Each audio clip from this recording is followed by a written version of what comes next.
नमस्कार, मैं हूँ Shivani. UPSC mains question discussion में आपका स्वागत है। मैंने सुबह क्वेश्चन दे रखा है ये। उम्मीद करती हूँ कि आपने सॉल्व किया होगा। तो चलो हम डिस्कस करते हैं कि क्वेश्चन को कैसे लिखना चाहिए था और क्वेश्चन की डिमांड क्या है और कैसे फुलफ़िल किया जा सकता है, हम देखते हैं। So discuss the impediments India is facing in its pursuit of look waste policy. मतलब इंडिया की जो लुक वेस्ट पॉलिसी है उसमें इंडिया कौन सी इम्पेडिमेंट्स मीन्स कौन सी रुकावटें बाधा फेस कर रहा है, ये हम मतलब इस क्वेश्चन में लिखना है हमें।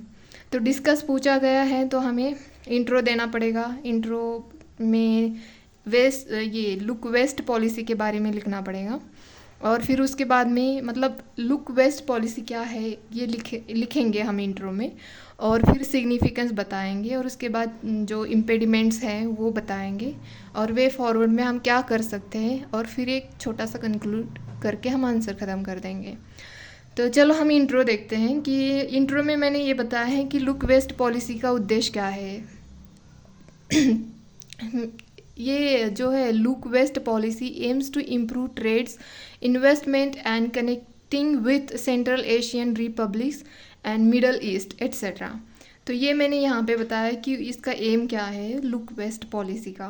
फिर हमें सिग्निफिकेंस बताने हैं कि significance of India's look waste policy, मतलब इंडिया की जो लुक वेस्ट पॉलिसी है इसका महत्व क्या है, ये हमें बताना है।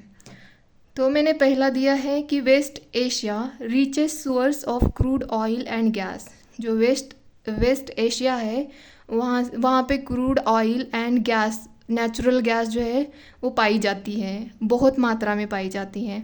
तो मैंने एग्जांपल में दिया है, यहाँ पे लिखा है कि 60% ऑयल जो क्रूड ऑयल है हम वेस्ट एशियन कंट्री से इंपोर्ट करते हैं और 80% गैस वहीं से आती है। तो ये हमने पहला बताया। दूसरा सिग्निफिकेंस मैंने यहाँ पे ये लिखा है कि promote development of infrastructure project and regional connectivity. तो इसमें मैंने एक एग्जांपल दिया है कि मतलब लुक वेस्ट पॉलिसी का सिग्निफिकेंस क्या है इसमें, मतलब जो हमारी रीजनल कनेक्टिविटी है इससे हम वेस्ट एशियन कंट्री और जो ईस्ट वाली ईस्ट नहीं मिडल ईस्ट वाली जो कंट्री है और उसको कनेक्ट कर सकते हैं।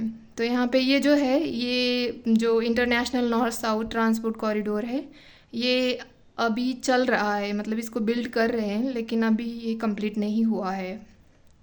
और third, counter balancing China's belt and road initiative. तो मुझे नहीं लगता कि जो यूपीएससी करते हैं उनको चाइना का ये इनिशिएटिव नहीं पता होगा।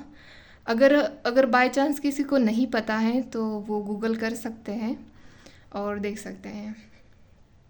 और चौथा यहाँ पे मैंने strengthening diplomatic partnership is a key aspect of the Look waste policy.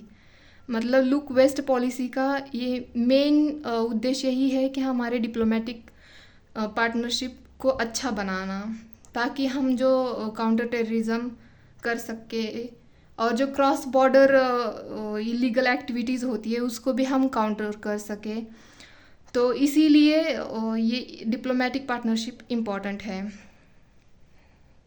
और ये फिफ्थ वाला है डायस्पोरा एंगेजमेंट। ये हम 4 भी दे देना सिग्निफिकेंस में तो सफिशिएंट है, 4 या 5 पॉइंट लिख ले तो सफिशिएंट है अगर किसको नहीं आता है। अगर ज़्यादा भी आते हैं, अगर आपके पास टाइम है तो आप ऐड कर सकते हैं, उसमें कोई दिक्कत नहीं है। जैसे कि कल्चरल डिप्लोमेसी हो सकती है, और भी बहुत सारे पॉइंट्स है इसमें लिख सकते हैं। जैसे कि मैंने एग्जांपल के लिए यहाँ पे डायस्पोरा एंगेजमेंट भी लिखी है। जैसे कि हमारे यहाँ के इंडियन वर्कर्स जो गल्फ़ कंट्री में काम करते हैं तो ये पॉलिसी वहाँ पे बहुत मतलब हम उसका बहुत यूज़ कर सकते हैं अच्छे से।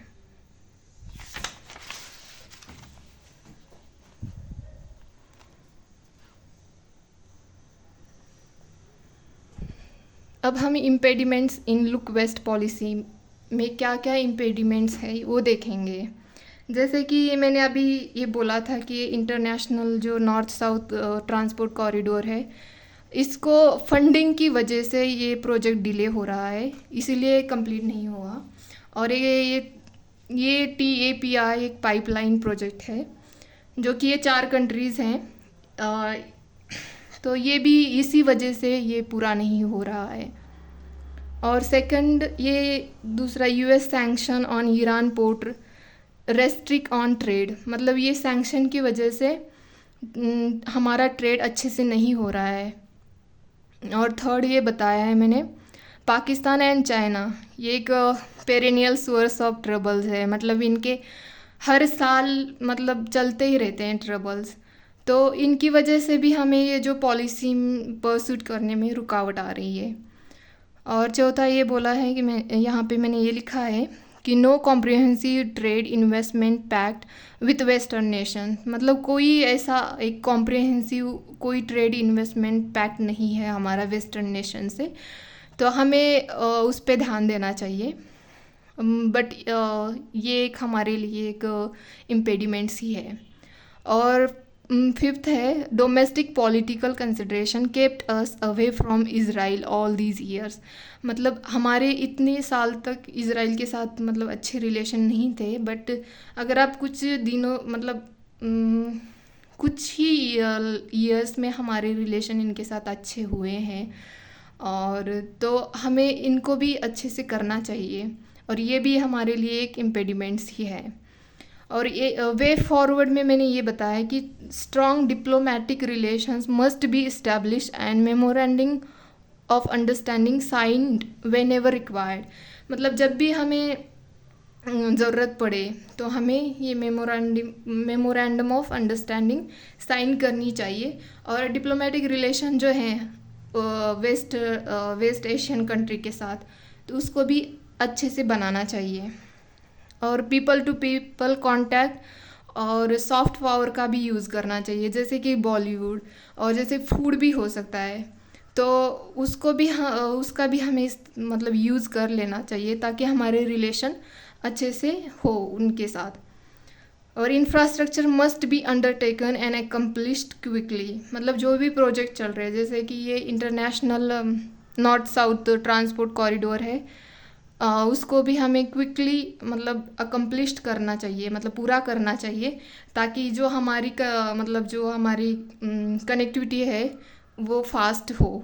और फिर मैंने एक छोटा सा यहाँ पे मतलब एक बैलेंस्ड वे में मैंने यहाँ पे कंक्लूड किया है, adopting balanced approach, India can navigate these impediments and achieve its goal in the region. तो ये है आज का क्वेश्चन डिस्कशन। उम्मीद करती हूँ कि आपको पसंद आए। अगर कोई दिक्कत है इसमें, या मतलब कुछ और पॉइंट ऐड करने चाहिए थे, या कोई और तरीके से लिखना चाहिए था, वो आप मुझे कमेंट बॉक्स में बता सकते हैं। धन्यवाद।